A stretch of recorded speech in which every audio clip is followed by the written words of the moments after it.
La recommandation du CCSF sur le démarchage téléphonique. Le contexte. Le démarchage téléphonique est considéré comme une nuisance pour beaucoup de Français. Selon une enquête réalisée par l'UFC Que Choisir en 2017, 100% des Français ayant répondu jugent le démarchage téléphonique agaçant et la majorité d'entre eux l'estiment en recrudescence. Les principaux secteurs de démarchage seraient l'habitat, 68%, le solaire et l'éolien, 55%, l'énergie, 42%, les assurances, 38%, et les communications, 33%, selon les déclarations de sollicitation des personnes interrogées. Au-delà de la gêne que cela constitue, il n'est pas rare de constater une véritable pression à l'achat, voire un abus de faiblesse, notamment sur des publics vulnérables comme les jeunes adolescents et les personnes âgées. Mais il est aussi important de prendre en considération l'importance du démarchage téléphonique pour l'activité économique de notre pays.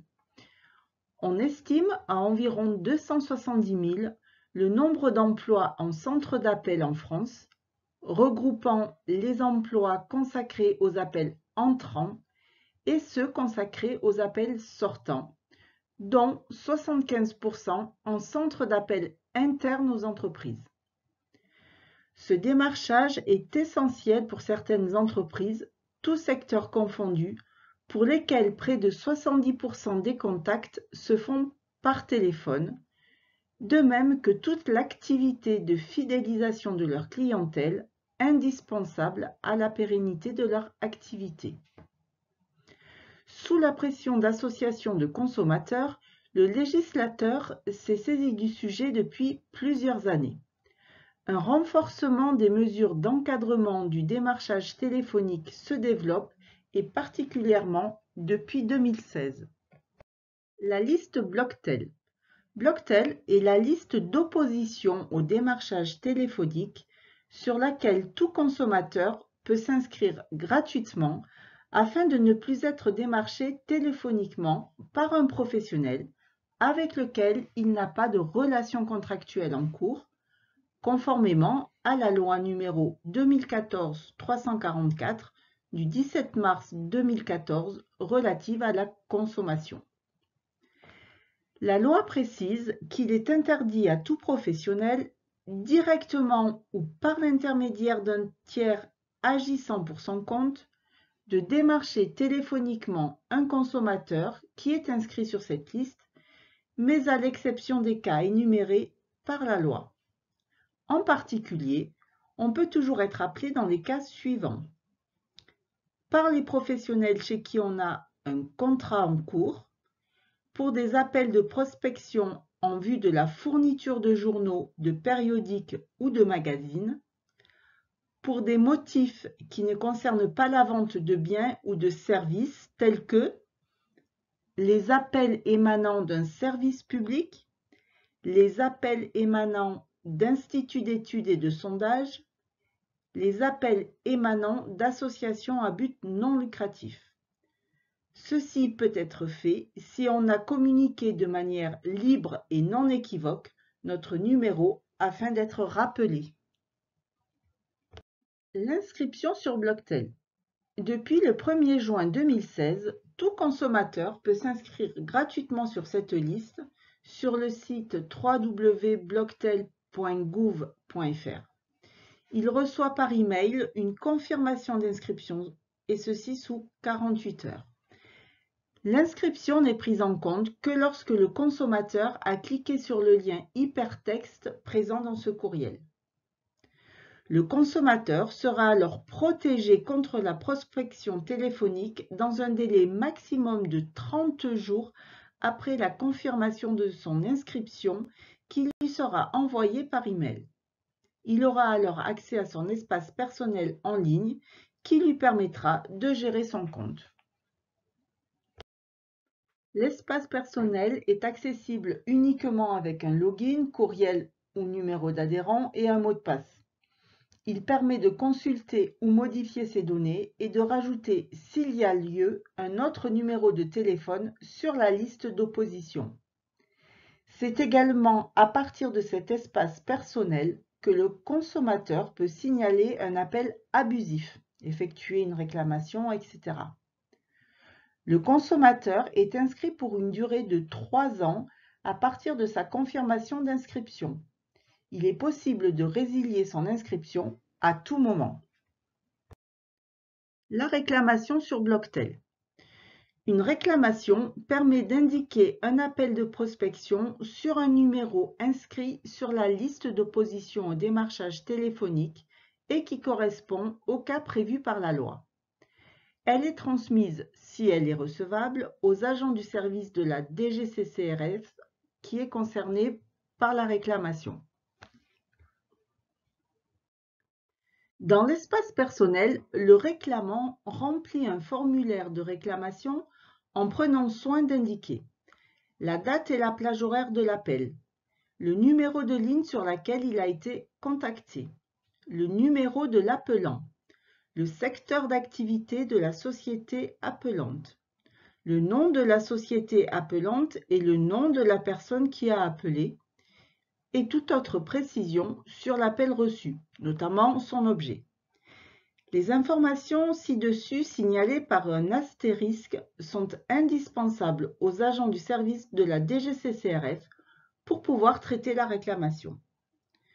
Vous avez une fiche disponible sur le lien indiqué. Blocktel et les règles respectées par les professionnels. Il est interdit à un professionnel, directement ou par l'intermédiaire d'un tiers agissant pour son compte, de démarcher téléphoniquement un consommateur inscrit sur la liste d'opposition au démarchage téléphonique Blocktel, sauf en cas de relation contractuelle préexistante. Chaque professionnel qui effectue des opérations de démarchage téléphonique, et ceci auprès des consommateurs, est tenu de saisir le service Blocktel. Il doit le faire avant toute campagne de prospection commerciale et au moins mensuellement lorsque la campagne dure plus de 30 jours pour s'assurer de la conformité des fichiers de prospection commerciale avec la liste d'opposition au démarchage téléphonique. Chaque professionnel qui enrichit ou met à disposition d'autres professionnels un fichier de prospection commerciale doit saisir le service Blocktel. Il doit le faire avant toute mise à disposition de fichiers pour s'assurer de la conformité des fichiers avec la liste d'opposition au démarchage téléphonique. 5 formules d'abonnement annuel sont proposées aux professionnels selon le nombre de sollicitations du service Blocktel et la taille des fichiers soumis. Ces tarifs sont fixés par arrêté ministériel. Ils s'appliquent pour chaque personne physique ou morale ayant l'obligation d'utiliser la liste d'opposition au démarchage téléphonique Blocktel. Un professionnel ne peut pas demander à un prestataire de contracter directement avec Blocktel pour son compte.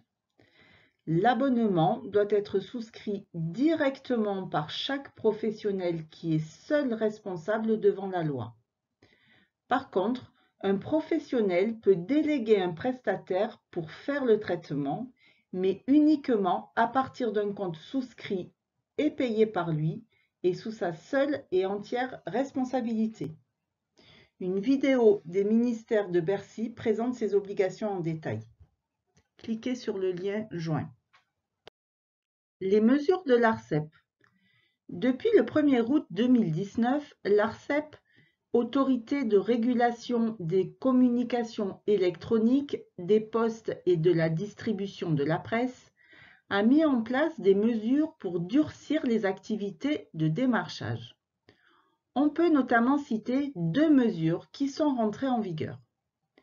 La première interdit désormais aux centres d'appel internationaux d'avoir recours à des identifiants géographiques de 01 à 05 ou polyvalents, le 09. Cette pratique relativement courante consiste à masquer le numéro utilisé, et ainsi le pays d'origine de l'appel, pour améliorer le taux de réponse. De plus, les systèmes automatisés émettant plus d'appels qu'ils n'en reçoivent n'ont plus du tout le droit d'utiliser des numéros commençant par 06 ou 07. Ces appels considérés comme des appels robots pourront tout de même avoir recours aux identifiants locaux et polyvalents, et ceci jusqu'à janvier 2021. Ces mesures renforcent celles de la loi Hamon de 2014, dont l'interdiction de l'utilisation de numéros masqués dans le cadre du démarchage téléphonique. Cette interdiction est associée à une amende de 3 000 € pour une personne physique et 15 000 € pour une société. Le démarchage téléphonique en assurance. La Fédération française de l'assurance, FFA, rappelle que la commercialisation de contrats d'assurance par téléphone est encadrée par les textes européens sur la vente à distance de services financiers. Cette législation vise à protéger le consommateur en lui permettant de prendre sa décision en toute connaissance de cause.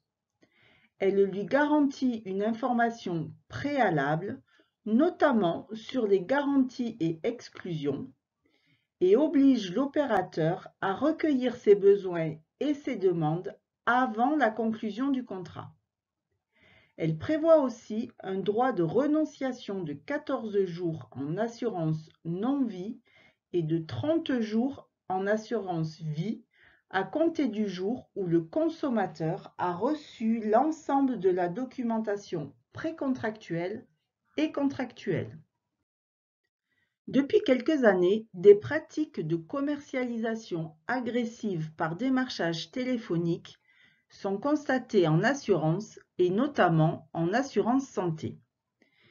C'est au regard de cette situation que le Comité consultatif du secteur financier, le CCSF, qui regroupe des représentants des assureurs et des associations de consommateurs, a engagé des travaux visant à mieux encadrer le démarchage téléphonique en assurance au motif que la qualité du consentement du prospect, qui est pris au dépourvu lors d'un appel non sollicité, on parle d'appel à froid, peut se trouver altérée. Le CCSF a rendu son avis le 19 novembre, dans lequel il interdit notamment la vente en un temps et oblige l'opérateur à recueillir un accord écrit de la personne contactée pour la première fois avant de conclure un contrat. Dans son avis du 19 novembre 2019, le CCSF rappelle que le démarchage téléphonique consiste à contacter un consommateur par téléphone afin de lui proposer un produit ou un service sans qu'il ait effectué de demande explicite en ce sens auprès du professionnel. L'ACPR a constaté à plusieurs reprises que les pratiques de certains acteurs du marché n'étaient pas conformes aux règles de protection des clients et a prononcé des sanctions. Des associations de consommateurs ont même demandé l'interdiction du démarchage téléphonique, évoquant un nombre important de plaintes de particuliers. Le CCSF a donc émis un avis sur le démarchage téléphonique en assurance. L'ACPR a appelé l'ensemble des professionnels à mettre en œuvre au plus tard à la fin du premier semestre 2020 les bonnes pratiques préconisées par le CCSF.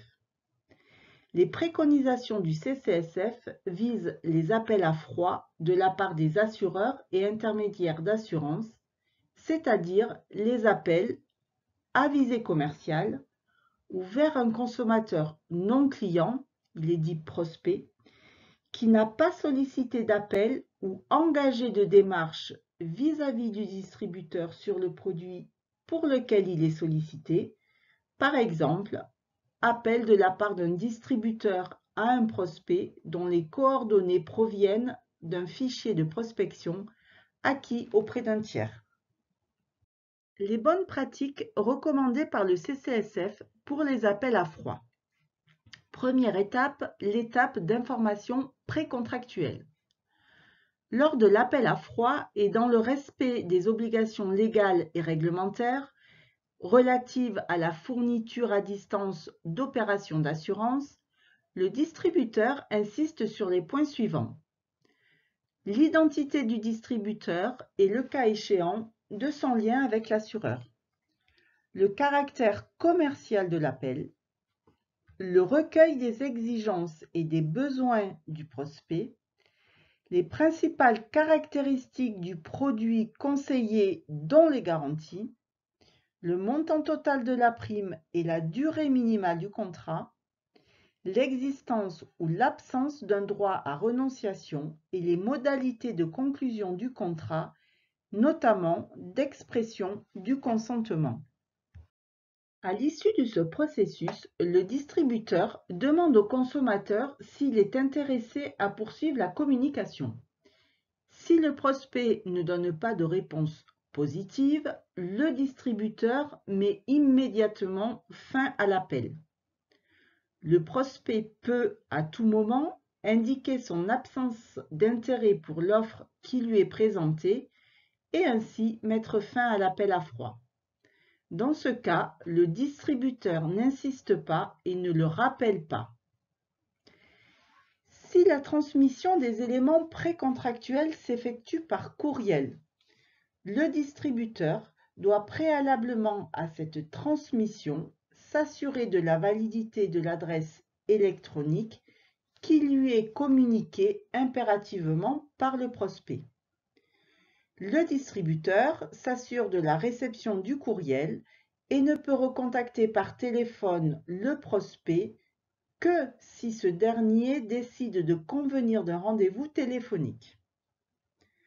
Lorsqu'il y a rendez-vous téléphonique, celui-ci ne peut avoir lieu qu'après réception par le prospect de la documentation précontractuelle et après lui avoir laissé un délai de 24 heures pour en prendre connaissance et, le cas échéant, la comparer avec des contrats déjà détenus.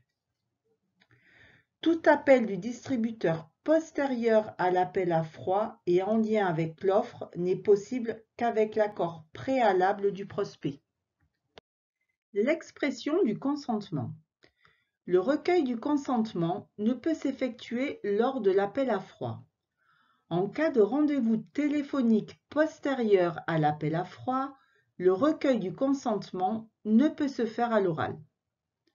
Le consentement du prospect doit s'exprimer par un comportement actif et par écrit, selon les modalités qui lui auront été proposées. La communication orale par le prospect d'un code qui lui aura été proposé par SMS et par le distributeur ne vaut ni consentement ni signature. Le comportement actif ne peut se traduire que par l'une des modalités suivantes. Renvoi du projet de contrat papier signé ou signature électronique du projet de contrat. Réponse par courrier électronique ou par un système de communication similaire au courriel proposé par le professionnel sur un espace sécurisé en ligne prévu à cet effet, faisant apparaître sans ambiguïté le consentement du prospect. Après la souscription, la lettre de bienvenue. Le distributeur doit adresser dans les meilleurs délais une lettre de bienvenue à laquelle est jointe, le cas échéant, la documentation contractuelle. Cette lettre de bienvenue fait apparaître le fait que le nouveau client est engagé, la date de conclusion et de prise d'effet du contrat, le droit de renonciation dont il dispose, son délai, sa date de départ, ses modalités d'exercice, notamment le service auquel s'adresser, et la faculté dont doit disposer l'assuré de renoncer au contrat par courrier électronique. Les coordonnées du service de réclamation du distributeur pour les contestations portant sur la commercialisation. Les pratiques à proscrire. Dans le cadre des communications et pour la conclusion du contrat, les distributeurs doivent s'interdire de créer en lieu et place du prospect une adresse électronique pour lui permettre de recevoir la documentation précontractuelle et contractuelle. Si la création d'un espace sécurisé mis à la disposition du prospect est tout à fait possible, son utilisation est à l'initiative du prospect. De présenter le droit de renonciation comme une absence d'engagement. D'appeler ou de rappeler les prospects qui ont indiqué leur souhait de ne pas recevoir des appels de nature commerciale. De proposer aux prospects de souscrire un contrat pour un risque déjà couvert si le distributeur ne s'est pas assuré que le prospect peut résilier son contrat en cours concomitamment à la souscription du contrat proposé par le distributeur. En conclusion, l'ACPR a rappelé dans un communiqué que tous les acteurs concernés des chaînes de distribution, assureurs, courtiers grossistes, distributeurs de proximité, doivent adopter des processus de commercialisation conformes à la réglementation et aux intérêts des clients. Elle les engage à mettre en place des mécanismes de contrôle de la qualité des ventes, reposant notamment sur une conservation des enregistrements téléphoniques. Vous avez accès au lien vers l'avis du CCSF en cliquant ci-dessous.